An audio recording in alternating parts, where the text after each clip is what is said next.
It was only about 18 months ago when we decided we were going to do this.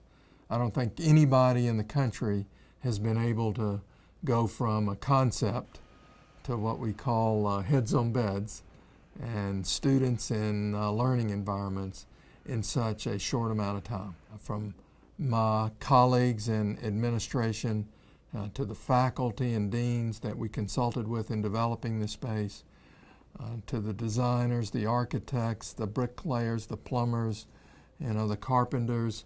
I visited the site frequently, and I am so thankful for their work. Employees that worked on this project, this was a fairly tight project in terms of schedule, and so they've accomplished a lot. And recently they've been working 10-hour shifts, 7 days a week. We have a lot of employees from local contractors, but also who live here locally.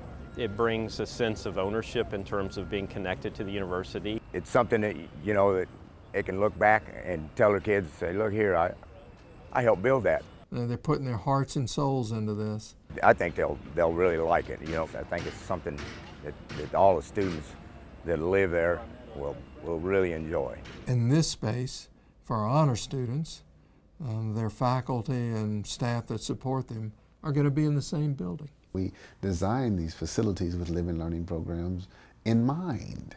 It wasn't after the fact, it wasn't accidental. It was done at the early infancy stage of it. We're really looking forward to being truly able to build a living learning program where students are stretching what they're doing in the classroom outside the classroom and into the conversations they're having with their roommates and their RAs and their hall staff, and then by extension with us. Having them here together to experience this residence hall, to be able to talk about what they're learning in the classrooms that are in the other part of the residence hall, to bring them back to these kinds of spaces, that's what the honors experience is about. We know that this kind of living and learning space is a strong predictor of student success. It's not just that they graduate, but that they find the deepest of meaning and purpose in the educational experience. 24/7, they're able to make connections with each other. It makes a big university small in some ways. This becomes your family within a big family.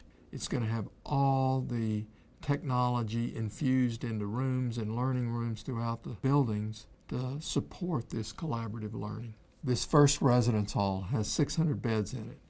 We had 2,400 students that wanted to live in it. So a year from now, we'll have 2,000 more new beds, and the year after that, 2,000 more. We're building a village, and it can't happen fast enough for me to make for an incredible experience for our students.